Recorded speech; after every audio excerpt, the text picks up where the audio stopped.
Good afternoon from the Chardon Weather Center. I have here a map around 18 hours from now, which shows snow breaking out across northern Ohio, and of course it would be snowing in parts of northern Illinois, back toward St. Louis area in Missouri.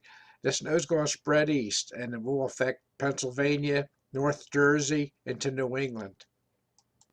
The other American model, the NAM, is a little bit slower with the snow coming out into Ohio. But believe me, there's going to be a lot of snow for some areas, and some people up here in New England are going to receive over a foot of snow. People up in northern Ohio expect at least 4 and up to 8 inches in spots throughout northern Ohio, and parts of Pennsylvania could see upwards of a foot too from the snowstorm system as it spreads to the east on Saturday. For us in northern Ohio, many of us will be seeing snow breaking out, I should say, before dawn tomorrow, Saturday, early in the morning.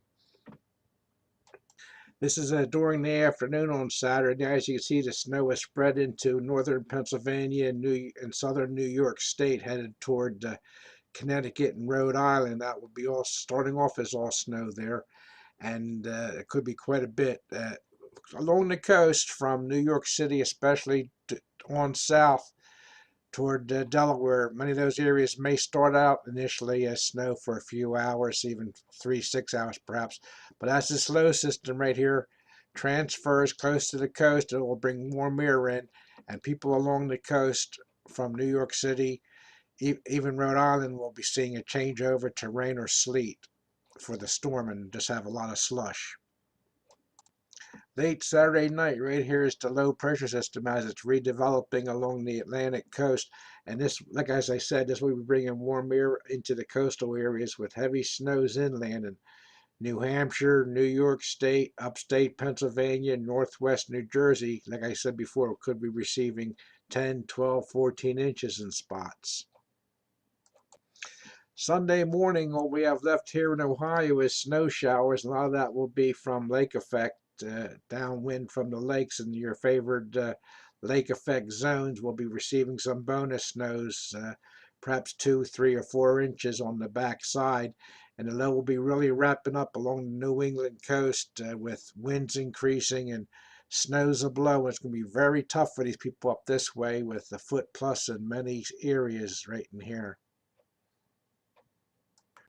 Late Sunday night, the storm is zooming up the coast into the Canadian provinces, taking away all its precipitation except for far northern Maine, and we still have snow and lake effect snows going on in the Great Lakes from cold air advection and favorable conditions for lake effect snows in these areas around the lakes. So keep an eye on that, northeast Ohio, northwest PA, and western New York for some decent snows from that. On Monday, things settled down, and we just have some lake effect snow showers and snow flurries in the lakes, and we have another little system dropping through, which could bring some more lake effect snows and snow showers into the northern Ohio area, northwest PA, western New York, and of course Michigan. Late Monday night, we have another little bit of a system going through here, which could present an inch or two of new snow for people in northern Ohio and western Pennsylvania. And this feature will swing east and present some snow showers and snow flurries even for the Poconos. On Wednesday, we still have more disturbances going through the northwest flow, presenting more lake effect snows and snow showers for many in the lake effect snow zones. So keep an eye out for perhaps some rather prolific snow event in some areas downwind from the lake, depending upon the fetch. Some people could really get blasted. That's it for now. Thank you so much for joining me from the Chardon Weather Center, and I will update as the week goes on if there's any big changes.